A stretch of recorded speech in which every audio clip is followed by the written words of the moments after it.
大家好，我是田园，今天给大家分享一个红薯芝麻饼的做法。首先我们准备85克的红薯，先给它切成薄片，切好后先把它放到盘子里面，然后再把它冷水上锅，开锅后用大火蒸15分钟左右。红薯蒸好后，我们先把它放到大碗里面，然后先加入15克白糖，接着我们用擀面杖先把它们捣碎一些。红薯捣好后，我们先加入50克的低筋面粉，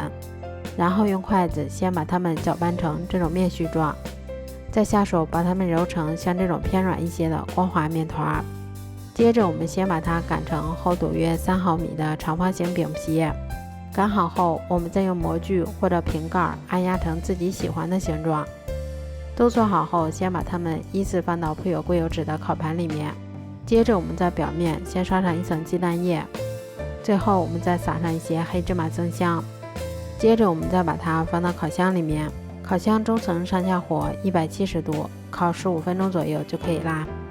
这样做出的红薯芝麻饼吃起来非常的酥脆香甜，咬上一口还有一股浓浓的红薯和芝麻的香味儿。如果喜欢的话就试试吧，喜欢我的视频就关注我吧，谢谢您的支持。